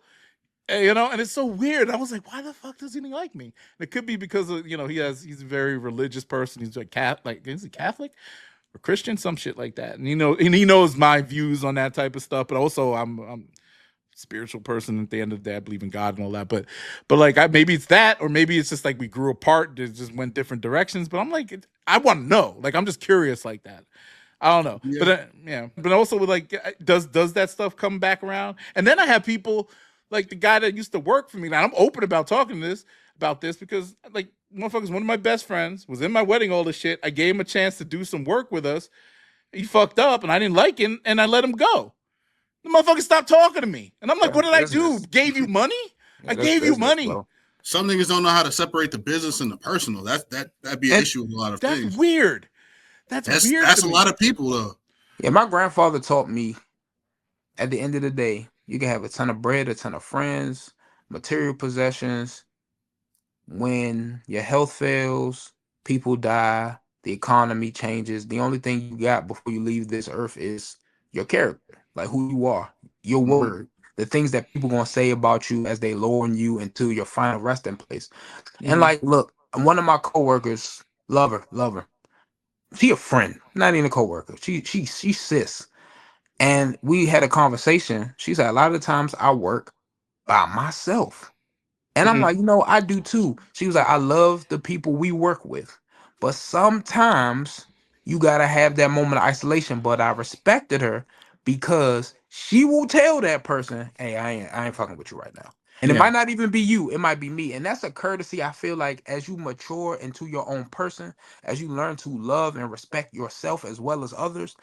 If I quit this podcast, the only way y'all would not know why I quit is because I died abruptly. Like I told one of my friends, I said, bro, if I get married, all them ain't coming to my wedding. They super invited. Mike could be in it. You know what I'm saying? If anything were to change, that is a conversation we would have. Like, I think it's like you say, it's weird to, and I respect you if you cut me off and I did something that offended you. But I find the weirdness comes in when, damn, bro, I wasn't worthy of a reason why. I don't care if we're not friends anymore. I care to the extent of, what did I do? Maybe it's a misunderstanding. Maybe it wasn't, and I could better myself as a person going forward. Maybe you the asshole, for real, and I just need some clarification. Could be, yeah. Yeah, bro, like... You can't, like... Yeah, I'm not passive. So, like, just to give you, like, insight, like, Sean's a very passive person. He's very forgiving. Like I could tell you stories about like how friends taking advantage of him or whatever. And people take advantage of me. I have people that, like, cause I run a business, I make money and all this other shit. I know how to separate the two, and I understand when people are taking advantage of me. So I stop, I stop and like, fucking with them or whatever. But at the end of the day, like you know, you could be either too nice or too mean. Oh, one time, I'm telling you, this is funny. We're at the I ain't seen this dude in like 3-4 years. And I make this chicken, this because I'm half Filipino. I make this thing called adobo chicken. You probably all heard about adobo. Yeah, my ex was Filipino. Well, yeah, so adobo, I make it good though. Adobo Man, rice. I do that whole thing. This nigga calls me. He's like, "Yo, I want to swing." He just moved back to Virginia, and I'm living in Maryland, whatever. He's like, "Yo, I'm gonna come down. You make that adobo chicken, man." I'm like, "Yeah, sure." So I'm like, "Yeah, we're gonna hang out and shit." So he comes by. He's like, "Yo, where's the chicken?" I'm like, "Oh, I'm still cooking." I'm like, "Oh, we got marinate." Yeah, you know that matter, whatever. Yeah, so I'm like, yo, I thought we was chilling. You know, I ain't seen you in a minute. Let's chill out, watch some TV. Oh, he was trying to pick up and dip. He brought Tupperware. Tupperware. That's crazy. He wanted, yo, dog. Once an hour later, made the food. He packed up the Tupperware and bounced. And I'm like, why do I keep letting that shit happen? Now, mind you, he's a refined person. He has a family now, doing all this stuff. Me bringing that stuff up, and I know people have the capacity for change, but also, I feel like if you're gonna sit there and deny that these certain things happen, you know it's wrong, and you ain't over it yourself. Yeah, and I'm like, that's fine. I could have stole your watch in college, do whatever. If you're willing to forgive me for that and bring me back into your life, that's fine. But I said these things, right? Thinking like, okay, it's funny now, right? Mm-hmm. I'm not holding it against you. Yeah, I'll still make sure my wallet's still in my pocket if you're around or whatever. That's just me. I'm just trying to keep myself safe. Right. But like, if you're refined, you gotta say the dude works at Harvard. Like, what the fuck are we talking about? He's fucking on another world. He's like really a brilliant guy too. I think he's one of the smarter people I know. But at the end of the day, like, these things that you did, and if you can't, as a person you said was a good friend of yours, like, I took care of this thing in college. He took, we were like a crew. You know what I'm saying? Mm-hmm. So we had a lot of stuff that we did together and have a lot of history. I'll never let that go because of some petty shit that you did. That, not to say I'm over it, but at the end of the day, I'm still going to talk about it. And it still pisses me off that you did that at some point. But also, I could get over it and like mend the friendship and do stuff like this with him. But he took it a certain way. Maybe I'm wrong. I don't know. Nah, I'm being the ability to now. I don't know. Forgive but not forget. Like, for example, I don't know how they do it, but certain couples reconcile after infidelity. Like Jay-Z and Beyonce. Yeah. Now, I'm not going to think every time you do something that I'm not privy to, you cheating.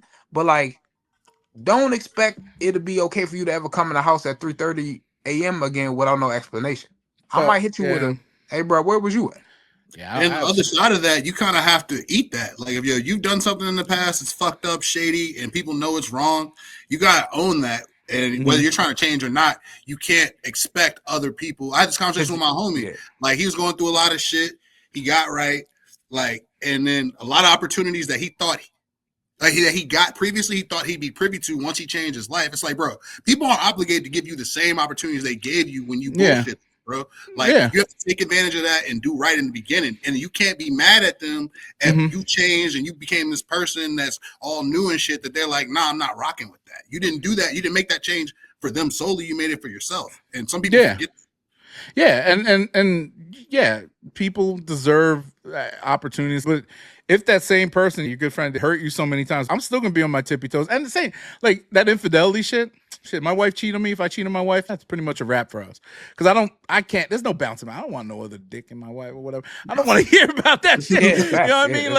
Like, yeah, your past. Man, we talked about that. Like, your past is your past. That's fine. I don't even want to hear about that. Same with her. She don't want to hear about that. But you consciously made that decision while we consciously made that. So you're not happy with our relationship, and you went and did this. You could have just told me, and we could have. You could have bounced. Yeah, we could have got divorced. We could have done whatever. It's like jobs. Certain jobs, you get you young and experienced.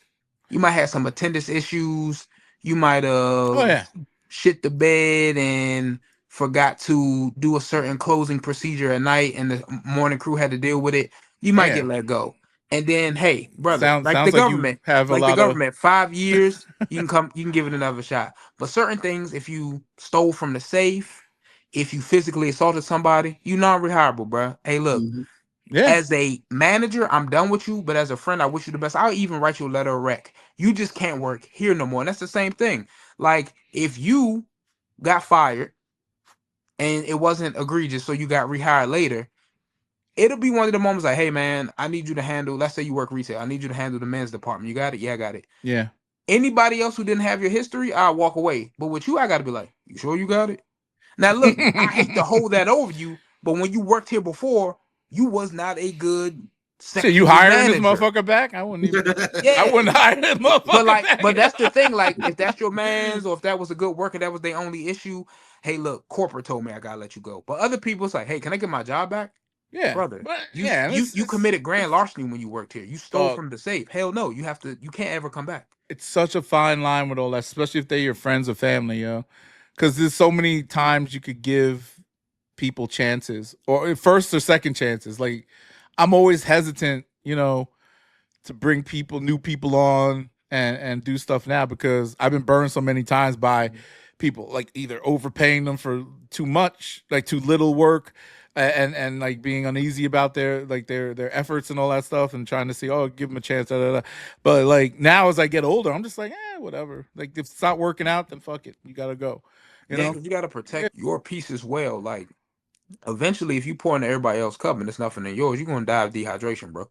Exactly. Like, and with this dude, shout out him for all he doing in life correctly now. But bro, you doing stuff like that, and you getting mad at this being brought up. Now I understand but that's me doing that. I don't have to talk about it, and that might be a problem. Like that, I think. I don't know, like, Trez, what do you think about that? Like, me bringing that up? You don't have to talk about it, but that's how I roll. I fuck with that. Like, yeah, like you'd say, yeah. If I'm bringing it up every time we hang out, or like, let's say he on the podcast. Oh no, I don't do that. Let's say we doing it an episode, and he go, hold up, man, this motherfucker right here. Let me tell you about what he did once.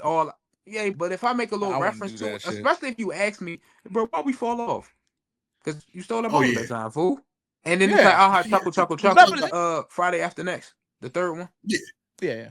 And they got that moment when Clifton Powell, his character Pinky, come to the function. And they laughing and catching up. And they laughing. And Day goes, Pinky, why you let me go, man? And he goes, yo, kept being late. And then they just laughed about it, and it was over after. They're like, bro, that's one of them joints. Like, bro, why you fire me, Pinky? Your ass was always late. Bro, like, can you imagine, Day going, man, bitch, you always bringing up old shit. Like, yo, well, man, I mean, that's it's not like stealing the birthday Grey Goose bottle. But y'all got families. You have several successful avenues to generate revenue. And he a Harvard employee. Hey, bro, that's a drop in a pond at this age, bro. Back in the day, I was using a credit card to buy a $70 bottle. Now it's like, but man, fuck that. But like, man, it's still like is one of those things. I laugh about it, but at the same time, it still hurts because why? Because at the time, it's and would you do that to somebody else? I always think about that with some people, like when they carry individuals, right? And it. I don't get this as much as I used to. I used to be very insecure about it. But like, I had a friend like that where he was hanging out, like we're best friends, like we hang out all the time, but he gets around certain people and he's different, right? Or he has different friend circles where he acts different, and then like literally like, oh, he don't even know me when he's around these people, type of shit. You know what I'm saying? And I'm like, that's interesting, but we don't. Again, I never took it personally because I never hung out with those people. Mm-hmm. So that to me, it was weird, but it made me feel a little like, oh, I'm not good enough to be around. And then like, we eventually faded away as friends. And that's one of these people I've known for a while. Recently, within the last year, kind of cut them off because I realized that friendship was not like one I wanted to keep. And it's not like it was toxic or anything, but this individual was, see, again, I'm not even gonna say their name because I respect them, but that person, they, like we had really good times. We did, this is my roll dog. That Sean knows him too. We used to run DC all the time. There was three of us. We used to call ourselves the Three Musketeers. But like we, Sean, him and Sean never really got along because this guy, like, he's one of those people talks behind the back, says weird shit, does weird shit, and is always kind of funny style. Little, like just always did some shit. But like him and I were like brothers, know the whole family, everything.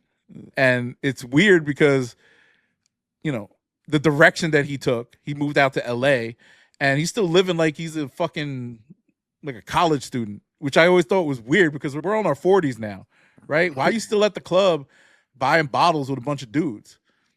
Like, what the fuck is that? What is that? Like, you know, look, Drake is almost 40 years old. He's doing that. But like, that's Drake lifestyle. though. That's a different lifestyle. Exactly. He like, if kind I of was got to single, do that. Yeah, you got keep up the image. Yeah, you got it. Yeah, but like, still, the return on investment on that type of, like, when we were in our late 20s and 30s, we dog. Yeah, I wish I knew you back then, because when we used to roll out, we was hanging out with young millionaires, all these tech dudes that I knew. Dog, it was 30, 40 bottles, like a certain nights, and I exaggerate. It was like a birthday. We did that once. Well, they did that. I couldn't afford shit, but like when I could afford my own bottles, I spend like a little G here or there, and throw, Sean used to spend racks on bottles when we were out. But like we get bottles and all this type of shit and like have fun. But it got old, right? And then as you get older, it gets old. Especially if you're not single anymore. Because when I have my wife and stuff like that, that's a standard now. Like, if we're gonna go to a club, much stuff you can't do when you in the relationship. Exactly. I'd rather go. Yeah. If I'm gonna buy bottles, it's gonna be because there's a gang of us out and it's with a friend. Last time I did bottle service was 2022, I think, when I had the whole company down here, when we went to Juan. You know Juan Pierce, right, Trez? You know Juan? Yeah, we went to his club that night and we bought like 3-4 bottles and stuff. That was the last time I did bottle service. But I'm saying, like, I don't know where I'm going with this, but no, he still lives like that. Homie still lives like that, and it's weird, yo. And I'm like, you're out in LA doing the same shit. I know you're pretty set financially, but like, you ever think about starting a family now? You ever think about settling down with a girl? All this type of shit, And it's like, whatever. You know what I mean? I'm like, okay. So we're just on different, you figure that's where it kind of just didn't make sense. And still, like with the stuff that we talk about, right? I'm like, it's not fun to talk that shit anymore to me. Shit. Yeah, exactly. Like all the little jokes about whatever, and he always like had this thing where he talked about other people all the time and making fun of people. I'm like, it's whatever. And I'm like, I don't care anymore about that shit. It just doesn't, affect me as much. And then, it is what it is. But I don't know. I had this whole, like, after I heard that thing about LeBron and Drake, like, thinking like, damn, am I the fucking guy that's gonna go to the pop out after you just, I don't want to be that guy. And I'm thinking about it, because that's kind of, as much as I love LeBron, he did Drake dirty, in my opinion. So yeah, because I'm not about to lie, like, it's not like LeBron was openly out there like DeMar DeRozan in the video or nothing. Oh yeah. No. And anytime a major celebrity do have a little joint out there in LA, like that viral moment when it was him, Travis, and Drake on stage. Like him being a LA socialite because of that's the way that city is, especially when you're a celebrity. But I'm not gonna lie, beef aside, whether you like Kendrick or Drake, if you knew there was somebody out here not only saying stuff about you, but saying stuff about you on the national stage and they getting accolades for it, and you pull up to their joint, I'm be like, all right, bruh. Especially if I got you tattooed on me. Yeah, man. And I'm not saying LeBron gotta be morally obligated to one side or the other. And this is not about who you like more. Take the two people out of it. If it was you and somebody went to a birthday party and they in the birthday party going, H is an ass eater, H is an ass eater, you'd be like, and they in the video like, not necessarily singing it, but hey, this a bop. I'm like, if I'm you, bro, I'm like, bro, what the fuck was that? That's wild. Yo, I would not. Yo, that's wild. You catch like Sean in the corner jamming or some shit, bro. Yeah, bro. Yeah. Yeah, like if I missed the episode and y'all got a guest on, and he be like, man, that bitch ass nigga Kari, and y'all just I'm be like, the fuck is this? Like, yo, I'm automatically like unfollowing it. Like, yeah, bro, that's a natural response, bro. This ain't no. Did you watch that shit? I forgot to ask. Like, did you watch that episode yet? And the last one? Yeah. No, I ain't finished. I was watching at my job, and everybody wanted to start calling my goddamn phone and bothering me. But some of the clips, I ain't gonna lie, bro. I had friends who watched the show, and it was like, yo, what's up with your mans, bro? I said, I don't know that dude, bro. That's Sean's man, yo. That's Sean's man. They was like, bro, he replacing you? Like, what's up with cuz? I said, hey, chill. No, he ain't coming back. I want my dad be watching, and he was gonna mention something about the show. I think it was about that. I got to hit him back and be like, what you think about it? I'm gonna watch the rest of it tomorrow, though. I mean, mind you, I said some wrong shit in there, obviously, and I did some sneaky shit because I caught it myself. Because I wanted Trez to cut that thing up, like where I did the Brad Jordy joke. I thought that was funny, but it wasn't funny. It was fake. So I got but the other he just made up. He was making shit up, yo. Like he just made shit up. Yeah, when I was looking at some of the reels, I was all like, "He all right." No, once we got to the Illuminati shit, that's when I was just like, he was talking about gay sex for like 20 minutes. I was like, bro, I don't know what he on right now, bro. Nah, he's just like, I respect. He got a family too. It's funny. I just seen him posting videos with his baby in his lap. I only can imagine what his wife is dealing with at home. But nah, I mean, he's going off to that gimmick. He had 500,000 views on one of his posts where he was just talking that sexist manosphere shit. So I'm like, all right, you catching? He know what it takes. Yeah, he know what it takes to get views. Yeah. So I don't want to play that game. I know, at some point we'll get there, but I want, people to really be attracted to personalities rather than our views on shit. Because if you don't get attracted to personality and the content shift, isn't it make you look like you a grifter? You ever watched Fresh and Fit? I tried the first time, like very first times it came out, bro. I couldn't sit through that shit, bro. Them niggas are corny as fuck. Like, I don't understand what man, beta, alpha, omega man, or whatever, kappa, whatever the fuck these categories of men are, would want to watch these two, Sigma, watch these two fucking losers talk about women. The one dude's a virgin still, the bodybuilder motherfucker. The other guy, all he does is buy prostitutes and trick on them. So they went to the Andrew Tate school of content. Dog, they're worse than Andrew Tate because they're not even attractive. Pause. It's a lot of people that do live stream. I don't know. It's a lot of live streamers that I'm subscribed to YouTube that do commentary, and they always do like Fresh and Fit segments. I'm gonna watch them one day. Just to see. Dog, they're cornballs. They're literally the definition of losers. Not the same people as Abba and Preach, right? Them two different people, right? No, Abba and Preach, I love their channel. I got a video from them in my watch later that I'm about to watch. I never saw their content before, so I'm gonna watch. Oh, they're really good, bro. All they do is like reaction content, but they're both comedians and they're kind of liberal with a little bit of a conservative. Was it y'all that sent the video of them critiquing a dude who was trying to like? It was a Latino dude and his girl, and the dude in the video was like, "You let your girl leave the house like that?" And he was like, "Yes."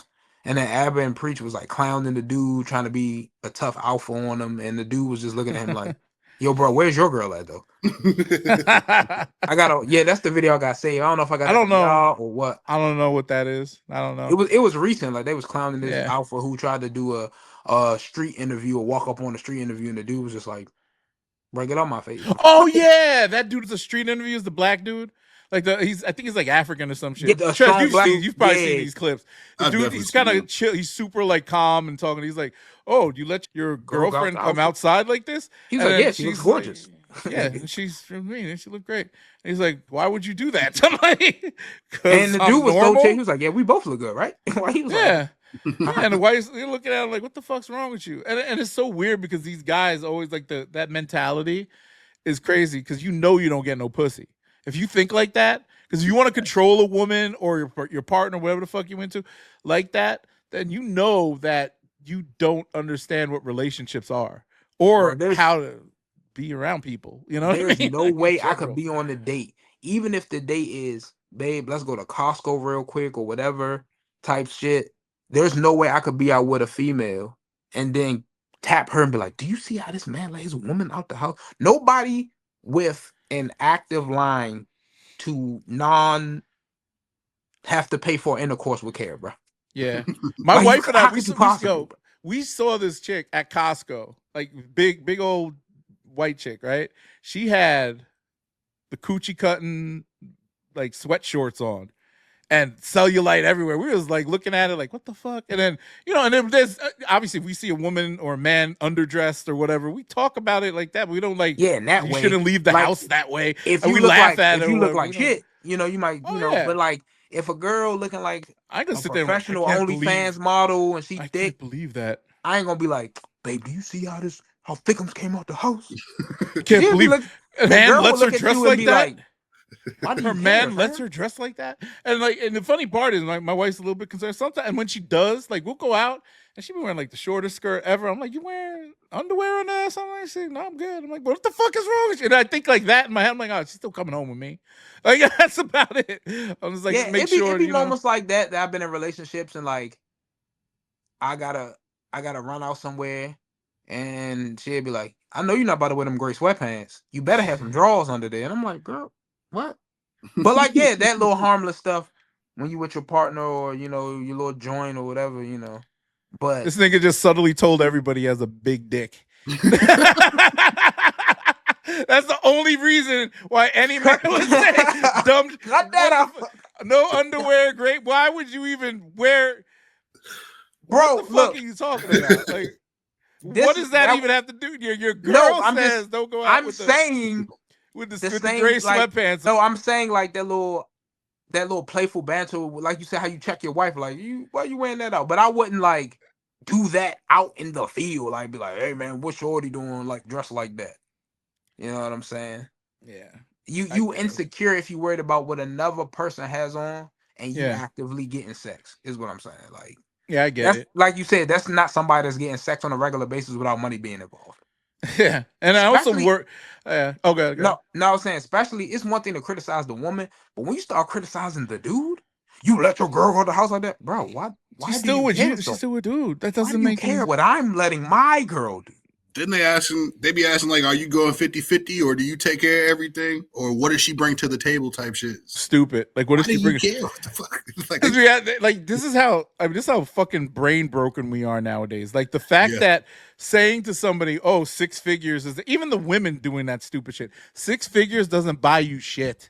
Take it for somebody who has 6 figures plus.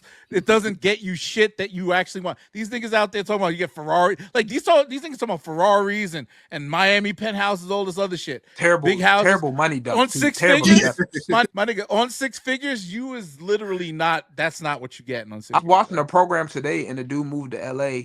That's how he making like $200K. He said he got a good life. He said, "Oh, bro, I live paycheck to paycheck with $200K in LA." He said, "Bro, I'm house."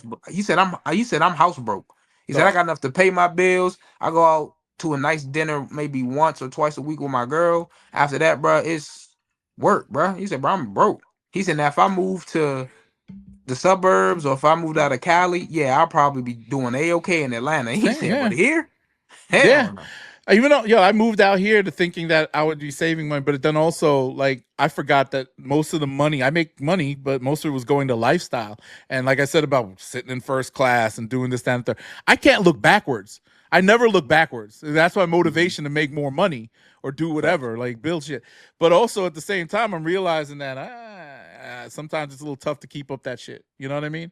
It's very tough to keep that shit up. And that's something we all got to realize as we, as you start growing financially. Like I still, like, as crazy as this sounds, like I still wish I was living in my parents' basement making this type of money. My condo, my mortgage was $1,100 a month. Shit. You know how much I dish out now for bills? At least $14K a month for bills. God, bro. $14K a month. Yeah, that's crazy. Yeah. In Ohio. So imagine if you live somewhere else. Now, mind you, a lot of $14K a month. That's mortgage. That's electricity. This doesn't include my credit card bill or my whatever. This my Supreme bill. But like I'm talking car, like things, the staples, the car note, the house utilities, note, $14K a month at least. Health insurance and all that. It comes out of my paycheck. I don't even notice that shit. Oh, okay. But like most of the time, like like you said, it's tough because I know I still save. Like that's a standard. I have to save at least 20% of my money. It goes into retirement, goes into a savings account. I don't even look at that money. But sometimes now I've sold some stock. I've taken out of the savings. I've done this and that just to make the ends meet, meaning, hey, I want to go on the real nice vacation still. Still have my lifestyle. Still have the lifestyle, yeah. In charge of my financial responsibilities and my savings and stuff like that. My wife keeps telling me to sell them shoes. Dog, I was this close to selling my Travis Scott, fragments. But I don't even like that shoe. But you got enough of a backlog where that shouldn't be one of the first ones you have to sell, though. Dog, it's tough. It's a big payday, but nobody wants the shoes that I want to sell. But then I could take the L and just sell them for less than what they're worth. If you don't have no intention of ever wearing them no more, just let it go, right? This is one of them times where it's like, okay, 3 years ago I would have got $250. Now I'm getting $110. Fuck it. It ain't gonna do nothing but depreciate even more as the rep market and Nike increases its production. Fuck it. Let me just get it out of the way. Yeah, it makes sense, but I'm feeling that the Jordan 1 market's going to go up pretty soon. We can talk about the next podcast. Anyway, actually, we should start the next podcast. This has been another 12 Hub, episode 24. Kobe. Oh, Kobe. All right, we'll start the Mamba next one episode. in 2 seconds. All right, peace. Peace. Hey. Boom.